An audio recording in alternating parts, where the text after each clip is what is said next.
Well, hello and welcome to our backyard garden, episode number 19 for 2025. It's July 3rd.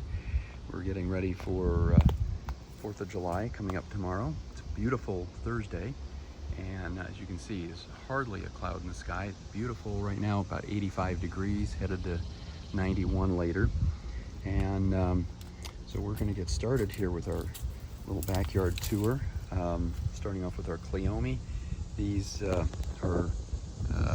this particular one has grown right at the top of our little hill, and they're starting to get really spindly. Now, back here you see ones that are even more spindly. These are the ones that are growing out of the cement. If you've watched us in the past, we do this every week, and these just keep getting bigger and bigger. They've really taken off in height this week, and we have some more that we're going to show you, some ones that have come out a little more recently. Right in here, for example, got a lot of cleome.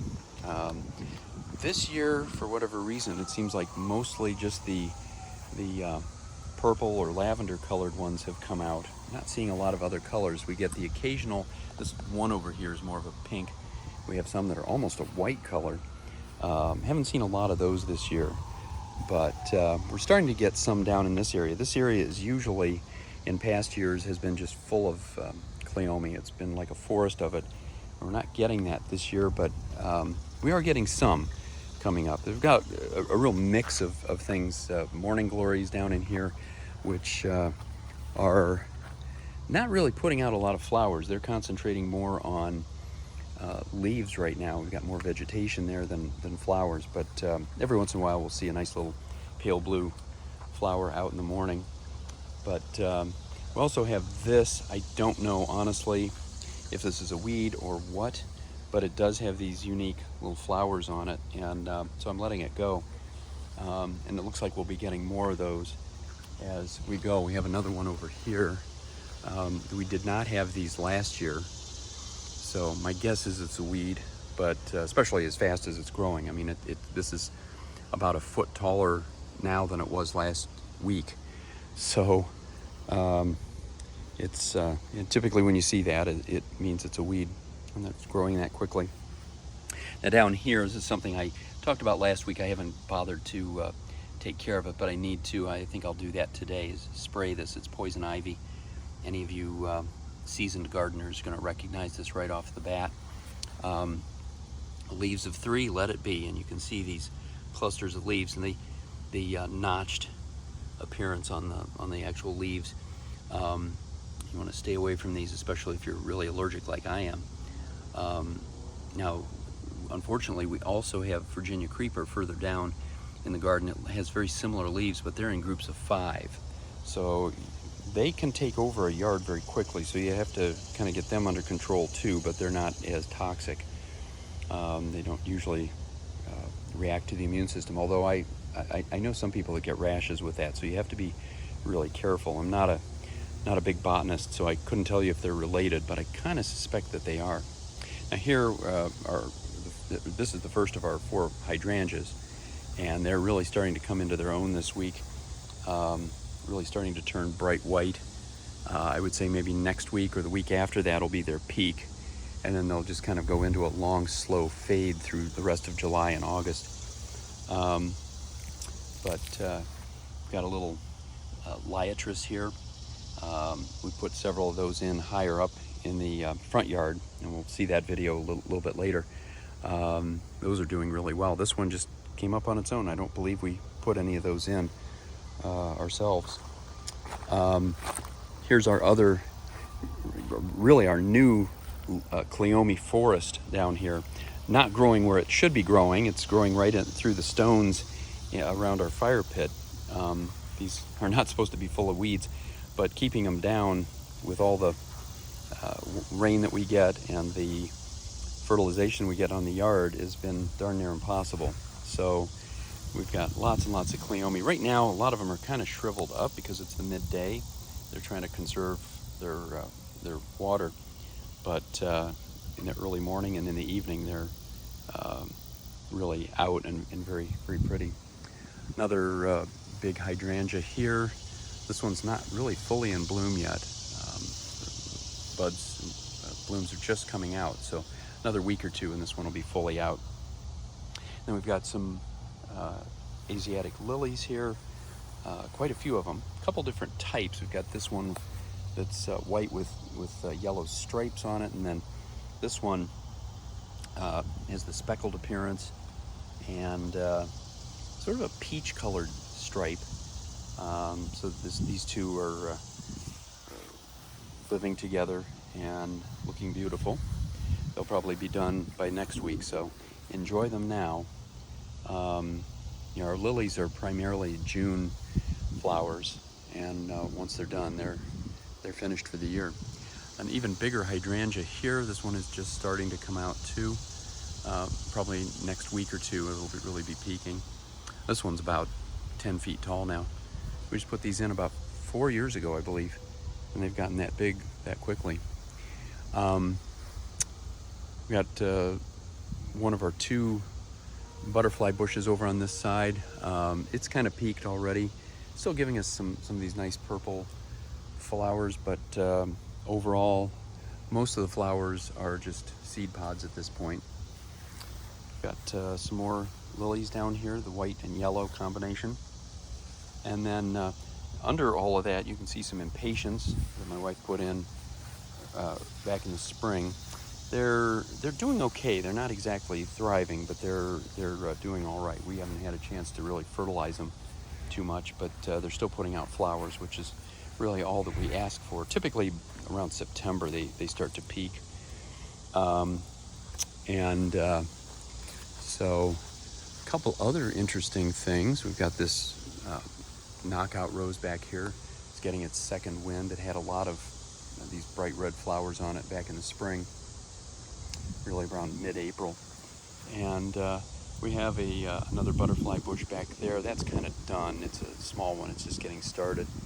And then some Monarda, which we'll see a lot more of in the front yard video. These just spread by seed. We did not put them in back here, and they will probably continue to spread and give us more of these flowers in the next couple of years.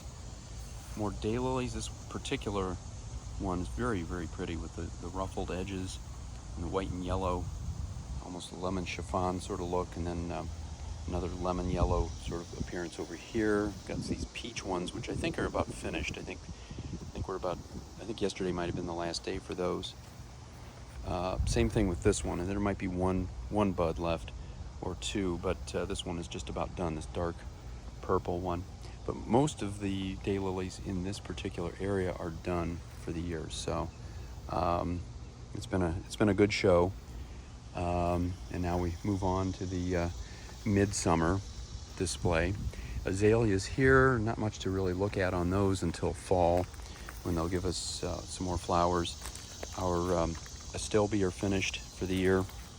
They gave us a nice show in the spring. Lamb's ear is just here, having fun, being a nice little ground cover plant. Its flowers are about done. Now, I was talking earlier about the Virginia creeper, and this is what we've got here. And again, the leaves are kind of similar to poison ivy, and they've spread with vines just like poison ivy, and they're very aggressive, very invasive, so you have to be on top of them. But they come in groups of 5, not 3. And let's see, what else do we have back here? This area, kind of let this go wild this year. I haven't done much with it. Got our little hostas back in here. One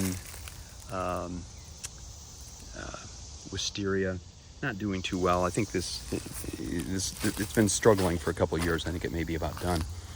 And then a lot of black-eyed Susans through here, and a lot of weeds too that need to be cut down. Just haven't had a chance to do so. Over here, actually I mentioned the lamb's ear, but there are still some of the seed pods, these tall stalks. The flowers themselves are done, but they still are kind of hanging out for a little bit longer. Some daylilies, peach-colored ones here. Otherwise, the daylilies are about done in this area. Another azalea here. More beautiful stargazer lilies here. Nice big plant. One here. Oh, and a really, really nice butterfly.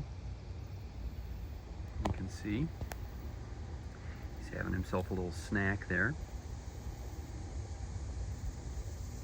We do get some beautiful butterflies. They're not, I wouldn't say that most of them are this impressive, but this is one of the nicer ones. I don't know bugs, but I do know that that's an absolutely gorgeous. It's not a monarch. I don't know what it is. Got daisies here, zinnias, all put in from seed. They're kind of struggling right now because of the heat. Big knockout rose here, giving us lots and lots of flowers. It's come back very nicely from being almost destroyed by a beaver a year ago. And then daisies over in here. Up on the trellis we have, kind of hard to see because of the angle, but it's mostly climbing roses and jasmine and clematis. You can see better from up at the top of the hill, but the climbing roses are in bloom again, at least to some extent, the little tiny pink ones. And we'll get another look at that later. Another climbing rose here. This one is doing particularly well right now. It tends to lose its leaves, but then it'll get them back again, and it keeps putting out flowers throughout the year, which is great. Got Veronica over here, these tall purple stalks. Typically we see a lot of bees, like bumblebees and so on. I'm not seeing a lot of that right now, but sometimes it just depends on the time of day. Another nice bright pink zinnia here, some more lilies, and daisies. Nice pink rose back in here.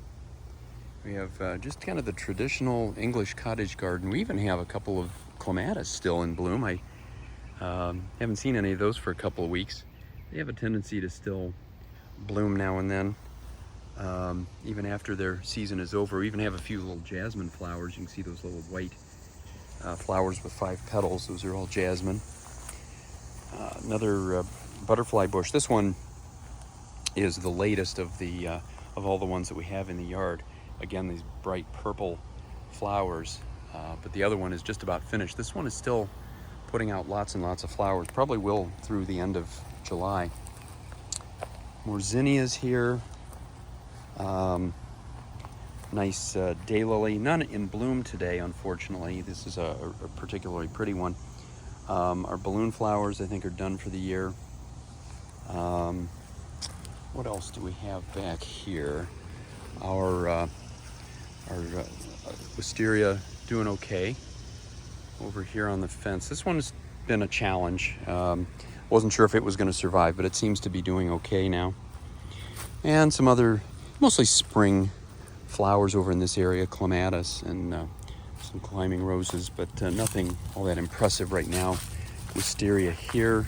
This is a huge plant at this point. It's just spread out all along from the end of the fence down that way about 20 feet. And then over here, as we come down into the terraced area, we have canna. And if you've watched these videos before, you know I'm not the world's biggest fan of canna. They do put out some beautiful, very tropical looking flowers like these.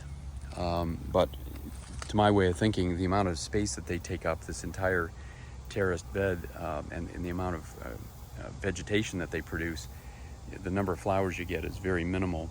So, especially on the red ones, the taller ones, you can see one red flower over there. Again, very tropical looking. And then the yellow ones, we usually get more of the yellow ones. So those are okay, but the red ones, I think mostly nutritional issues here. This is not quality soil, unfortunately. But here we go, some more of the yellow ones, looking really, really nice. Black-eyed Susans, we have a few of those. We'll be getting more as the year goes on. And then daylilies in here, these compound ones. The plants themselves, the daylily plants, are not doing that well, but the flowers are doing very well. I was afraid a month ago that we were really not going to get much in terms of daylily flowers this year because the plants looked so weak. But they actually are putting out a lot of flowers. Another canna over here. So yeah, we've done okay.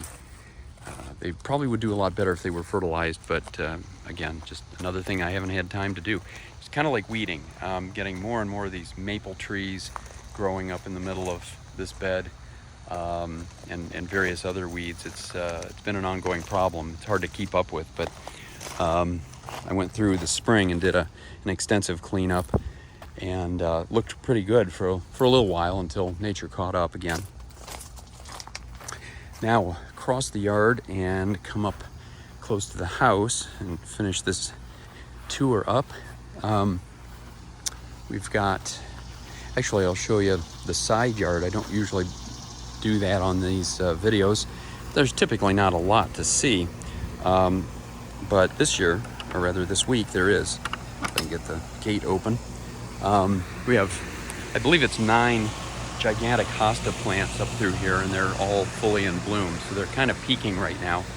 It's worth showing them off. With these plants, ideally they should be split up at this point, but just have not. Another thing, we haven't gotten around to doing them. Kind of at a point of being tempted to get a professional gardener. Now this is kind of interesting. Here we've got this cluster of branches. They fell off the roof. They had accumulated up there, I can tell. It was all just landed on this hosta. I don't think it did any damage, just kind of knocked them down a little bit. But hostas are very resilient. The only thing they don't do well with is when deer come along and eat them as they're sprouting and coming up in the spring. We used to have that problem a lot in Ohio. We had a 3-acre lot that was mostly woods, and we had, needless to say, a lot of deer, and that was always a problem. Now here, kind of hiding, is a beautiful daylily, pink, a couple different shades of pink and yellow, kind of hidden in there. And also another one that's hidden is this gorgeous gladiolus, nice pink color. And then, again, kind of a mix of different things. We got phlox here, both pink and white. Got some veronica over there. This yellow knockout rose is kind of dormant right now. Nothing to see there. More veronica. Even a few marigolds that have worked their way in here. Some spider lilies. And different colors, pink and yellow and so forth. Still have some calla lilies, purple and white. Most of them are kind of done now for the year, but those were absolutely gorgeous back in May and early June. Another hosta kind of hiding back there in the shade, and then some more daylilies, beautiful ruffled ones with the different colors. Particularly pretty purple here, and here I think all of our Asiatic lilies are done now in this area, but our climbing rose has kind of rejuvenated itself. We're getting more of these little pink flowers. We'll continue to get those off and on through the rest of the season. And I've got to cut them back again. They keep kind of taking over. About every 2 weeks I have to cut them back. They take over our stairs, make it almost impossible to get down without getting thorns in your legs and arms. But it's hard to do that because when you look at these close up and you see all the buds and so on, you know you're cutting down all these potential flowers. But we do use the stairs, so it's a little bit of a problem. And there we are, we're back to the top. So we're in midsummer now, even though it's still early summer, midsummer from a gardening standpoint, and lots and lots of color, and we'll continue to have that for a while yet. So join us every week. Hope it's sunny wherever you are, and until next time, happy gardening.